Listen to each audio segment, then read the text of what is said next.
Salut, j'espère que tu vas bien et bienvenue dans cette toute nouvelle vidéo. Courir pour perdre du poids.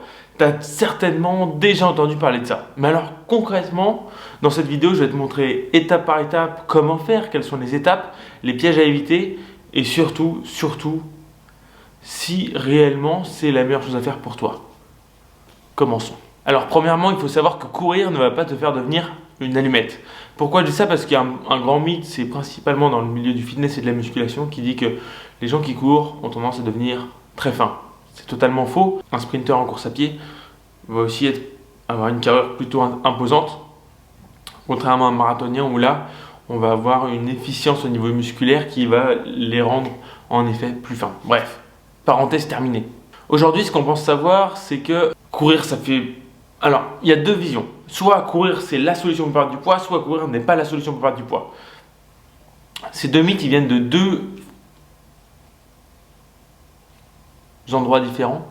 Premièrement, le monde de la musculation. Le monde de la musculation dit que la course à pied, c'est de la merde pour perdre du poids, qu'il ne faut pas en faire. Deuxièmement, le milieu médical et surtout les antécédents qu'on a eu au niveau de l'histoire font que on a toujours entendu dire que courir pour perdre du poids c'était la solution, que pour perdre du poids il fallait courir. Mais concrètement, qu'est-ce qui se passe réellement? Parce que c'est vrai que c'est beau de dire courir ça fait perdre du poids, ou à l'inverse, courir ça ne fait pas perdre du poids, mais qu'est-ce qui se passe concrètement dans notre corps? La réalité, elle est toute simple, c'est que courir c'est une activité physique, c'est un mouvement. Le mouvement, c'est ce qui va te permettre de dépenser de l'énergie, d'avoir une augmentation de ta dépense énergétique et donc de ta dépense calorique. Autrement dit, la course à pied, c'est un moyen d'utiliser l'énergie de ton corps, d'utiliser les nutriments que tu lui as donnés en mangeant. Tout simplement, comme tous les sports. La course à pied n'est pas spécifique et ne permet pas de perdre plus de poids qu'un autre sport dans la base, dans le fond.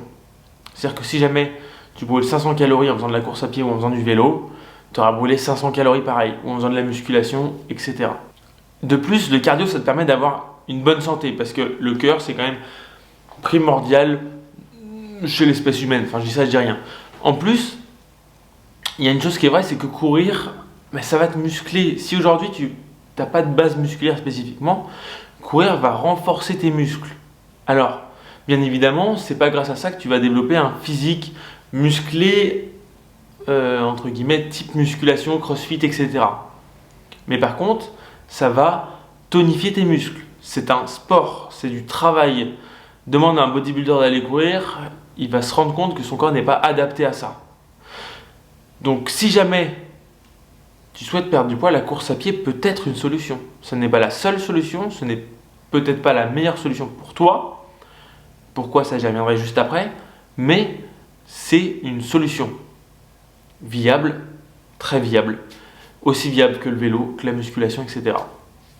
Est-ce que c'est la meilleure façon de perdre du poids? J'ai envie de te dire oui et non. Oui et non parce que, alors commençons par le non. Le non, c'est que la course à pied va avoir une faculté comme tous les sports de ce type-là, donc natation, vélo, course à pied, etc. Une capacité à brûler des calories sur un instant T, mais on va dire que ça ne va pas spécialement développer ta masse musculaire assez pour créer une dépense énergétique supplémentaire hors des entraînements.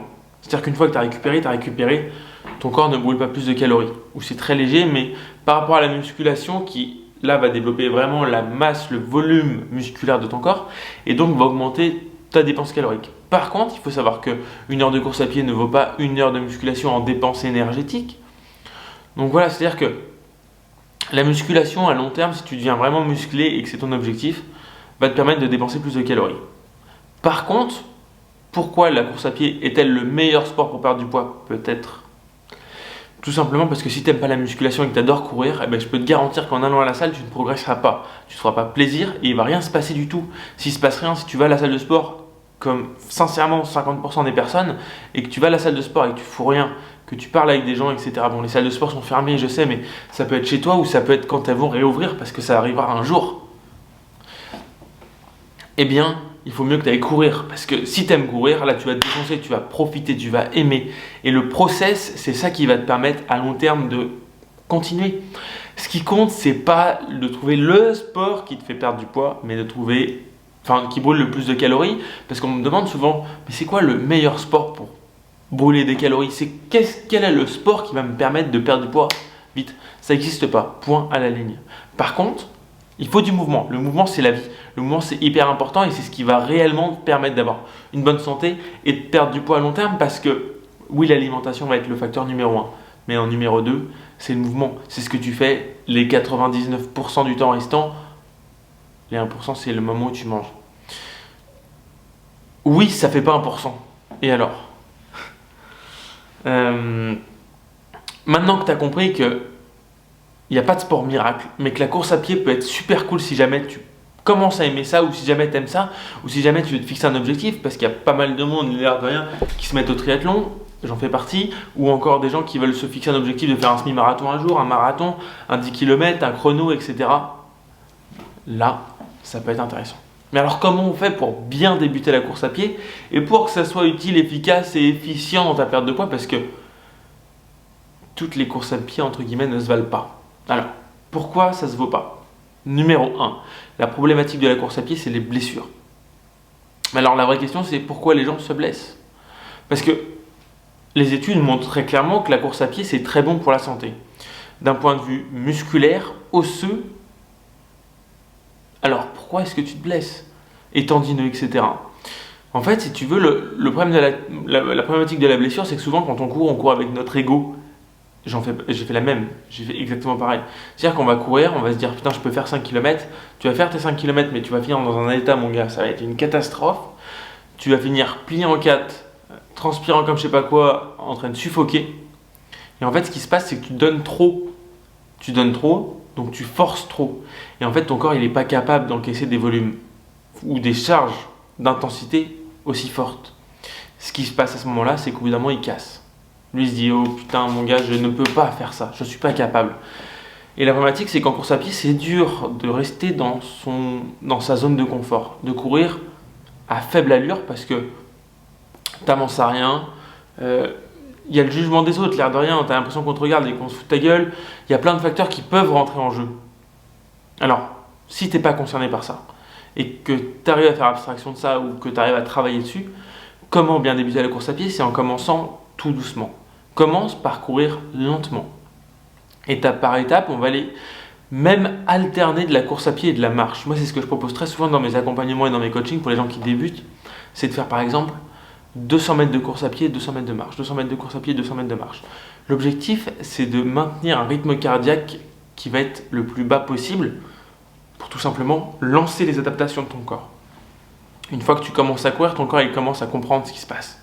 Et là, il se dit ok, mes tendons et mes ligaments, ils ne sont pas du tout faits pour ça, il faut que je m'adapte. Et à ce moment-là, il va adapter ton corps. Et il va petit à petit, au fil des mois, au fil des jours, des semaines et des mois, rendre ton corps plus solide et prêt à la charge d'entraînement. À titre personnel, j'ai commencé à courir, j'étais franchement, je ne vais pas te mentir, une grosse daube. J'étais pas capable de courir 1 km sans faire une pause, même en me donnant à fond. Je crois qu'au début, quand j'ai commencé à courir, je devais courir 500 mètres et je suis arrivé au bout de ma rue, j'ai dit pourquoi je fais ça? Et je suis un peu borné, donc sur le coup, moi je me suis dit, je me suis buté un peu à la tâche. Et quand j'arrive pas à quelque chose, ça m'énerve encore plus, ça me donne encore plus envie d'y arriver, donc je me suis blessé. Parce que bien évidemment, je courais toujours entre guillemets à bloc. Je ne progressais pas puisque j'ai passé peut-être 6 mois à courir toujours à la même vitesse, toujours à fond et juste à développer des douleurs partout. Et un jour j'ai compris, j'ai commencé à courir lentement et j'ai progressé. Donc cours lentement. Et d'ailleurs, petite parenthèse, pour perdre du poids, il n'y a pas besoin de courir plus de 40 minutes. Ça n'existe pas. Et c'est faux, totalement faux. Tu cours 5 minutes, 10 minutes, 15 minutes au début, c'est très bien. Tu brûles des calories, tu crées du mouvement, ça favorise la perte de poids. Si ton alimentation suit, tu perdras du poids. Point à la ligne. Tu peux ne pas faire de sport et perdre du poids. Et courir, quand tu cours au-delà de 40 minutes, au-delà d'une heure, au-delà de 2 heures, ton corps, il n'est pas en train de se dire tiens, je vais aller brûler du gras. Non, il va utiliser les ressources qu'il a à sa disposition. Et il ne va pas directement déstocker du gras parce qu'il ne le fait pas de cette façon-là et pas comme ça. C'est pas pendant ta course à pied que le gras disparaît et que quand tu reviens de ta course à pied, que tu te pèses et que tu as perdu 1 kilo, c'est juste de l'eau. Tu n'as pas perdu de gras. Le gras ne se déstocke pas pendant l'effort. Parenthèse terminée. Étape numéro 2. Arrête de penser que la motivation fait tout. Moi-même, je ne suis pas toujours motivé. Personne n'a la motivation à vie. Au bout d'un moment, il y a de la rigueur, de la discipline et surtout, des habitudes. Les habitudes, c'est la vie. Si tu arrives à courir et créer des habitudes, ces habitudes-là, au fil du temps, elles vont te permettre de progresser, de devenir une meilleure version de toi-même et d'atteindre tes objectifs. Donc, cours régulièrement, quitte à faire 3 fois 10 minutes dans la semaine. Pour débuter, c'est parfait. Commence pas à vouloir faire 1 heure, 2 heures, 3 heures parce que tu as vu que Jean-Michel il faisait ça. On s'en fout de ce que fait Jean-Michel. Toi, tu commences par faire 5-10 minutes, 5-10 minutes, 5-10 minutes. Tu prends goût. Puis un jour, tu te diras, tiens, j'aimerais bien en faire 15. Tiens, peut-être 20. Et là, sur le coup, là, quand je te le dis tout de suite, tu te dis, ouais, mon cul, moi, j'aime pas courir. J'aimerais jamais courir, ça se passe. J'étais dans ce cas. Je détestais courir, je détestais nager, je détestais faire du vélo. Donc je me suis dit, je vais faire du triathlon. Et aujourd'hui, j'en bouffe tous les jours. J'adore ça. Et au début, je te promets que je détestais ça. Et que tu peux demander à tous les gens proches de moi. Ils m'auraient jamais vu courir avant. C'était impossible. Impossible. Étape numéro 3, sortir de sa zone de confort. C'est pas parce qu'il pleut, c'est pas parce qu'il fait froid, c'est pas parce qu'il y a du vent qu'il faut arrêter de s'entraîner. C'est une chose toute bête, mais il y a beaucoup de gens qui font du sport que l'été. Pourquoi l'été, l'hiver, peu importe, tu dois t'entretenir. Ton corps, il ne s'arrête pas de vivre l'hiver. Donc, cours tout au long de l'année, fais du sport tout au long de l'année. Tu n'es pas obligé de courir, là je parle de course à pied, mais ça peut être n'importe quel type de sport. Mais surtout, continue tout au long de l'année, c'est hyper important de t'entretenir. Étape numéro 4. Le plaisir, c'est la clé. C'est ce que je te disais. Si tu arrives à te faire plaisir, tu arriveras à tenir dans la durée, tu arriveras à te faire plaisir. En te faisant plaisir, c'est une très bonne chose. Et surtout, tu arriveras donc à durer dans le temps. Parce qu'en fait, c'est ça qu'on va chercher. C'est pas que je te dis, cours des petites distances, des petites durées au début. Apprends à prendre plaisir. Parce qu'une fois que tu auras le plaisir, franchement, tu auras littéralement les clés du corps de tes rêves. Parce que tu n'auras plus d'efforts à faire. Si tu veux tirer à courir en te disant, putain, j'ai envie d'aller courir. Tiens, putain, j'ai envie d'aller courir aujourd'hui. Et là, tu changes de dynamique et là, tu progresses. Étape numéro 5, avoir un objectif. Il faut que tu aies un objectif parce que l'objectif, c'est ce qui va te permettre de te driver. Un objectif clair, un objectif simple, un objectif smart. Alors, smart, qu'est-ce que c'est? C'est spécifique, mesurable, atteignable, réaliste et temporel. Alors, qu'est-ce que ça veut dire? Ça veut dire que concrètement, ton objectif, ça peut être je veux courir le semi-marathon de Paris en 2022 soit juste le finir, soit me fixer un chrono, peu importe. Mais donc si tu veux, tu te fixes une deadline, un objectif clair et précis et qui est en corrélation. Si aujourd'hui tu cours pas, évite de te dire que tu vas faire un marathon l'année prochaine, c'est peut-être un peu juste. D'accord? Par contre, tu peux te dire que l'année prochaine, tu as envie de faire le 10 km de là où tu habites, ou etc. Tu peux te fixer des objectifs comme ça, ou même pas faire spécialement de compétition, il n'y a pas d'obligation. Mais tu peux te dire, tiens, moi, dans 6 mois précisément, je vais être capable de courir 10 km. Point. Peu importe le temps, rien à foutre, je cours 10 km. C'est un objectif et maintenant tu t'y tiens.